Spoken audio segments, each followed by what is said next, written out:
I always considered myself a realist. Not a dreamer, not a romantic, just a man with a steady job, a roof over his head, and quiet evenings. I wasn't into adventures or nightclubs.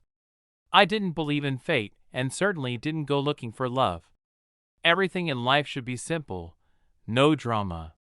And maybe it would have stayed that way if I hadn't taken a different road home one night. It was late autumn. I stayed late at work, my head buzzing from numbers, and outside, the rain was drizzling like the whole world was slowly washing away. My car crawled along the wet asphalt. People flickered in the headlights, ghost-like in the night. I turned on the radio, but everything annoyed me. I pulled over by a 24-hour shop to grab some coffee, and that's when I saw her, standing under the yellow glow of a street lamp at the bus stop. She was wearing a short leather coat, her hair soaked from the rain. She was smoking, staring off into the distance like she was waiting for someone only she knew. Her features were delicate, her face tired. But her eyes, they held pain, weariness, and a kind of bruised tenderness. I couldn't look away. I walked over. No cheesy lines, no pickup attempts. I just asked, "Aren't you cold?" She stubbed out her cigarette and replied, "Doesn't matter anymore." I was taken aback by her calm, almost defeated answer. Most people would have shrugged or ignored me, but she answered. That was something. We talked for a while. Not about much, just enough so I knew she was real, broken but alive. I offered her a ride. She hesitated but eventually got in. I started taking the same route home more often, each time hoping to see her again.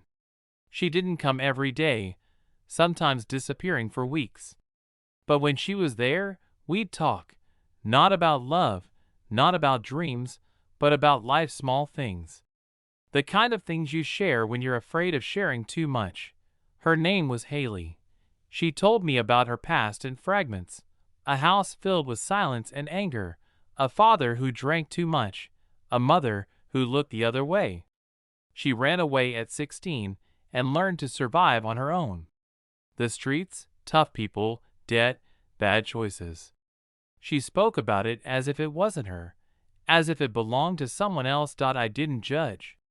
I just listened. One evening, after I asked what her favorite food was, she surprised me. Borscht. I laughed.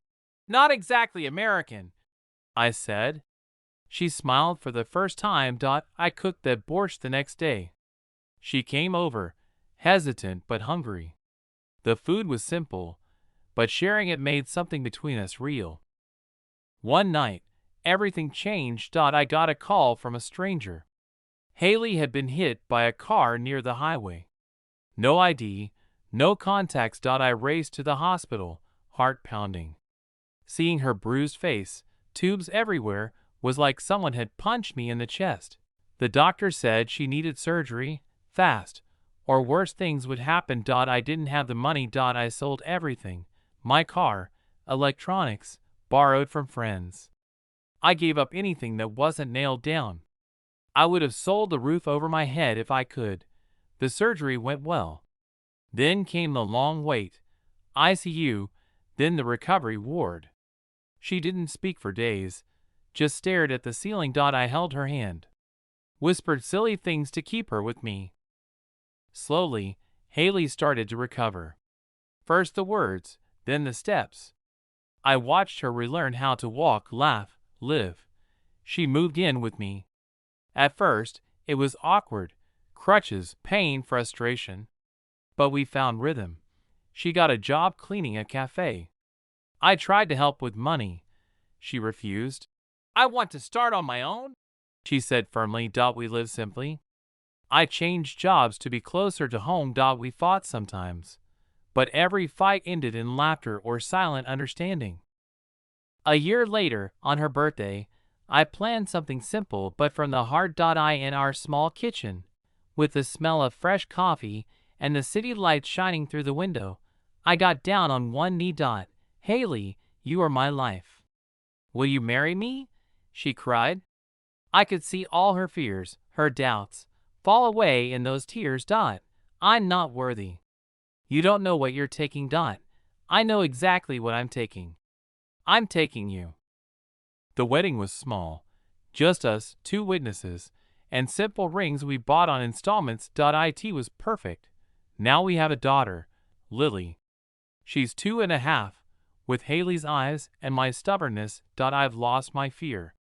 I know what love really means. It's not about the perfect girl or the perfect life. It's about staying, even when it's hard. It's about giving your last dime. It's about embracing darkness and still holding on. Sometimes I look back at the man I was, closed off, cautious, afraid, and I smile. Because love found me when I least expected it. Love found me in Haley, a woman who's been through hell and still shines. Love found me in the quiet mornings with Lily, in the small dinners we share, in the strength we build together. This isn't a fairy tale. It's real. It's messy. It's ours, and I wouldn't trade it for anything.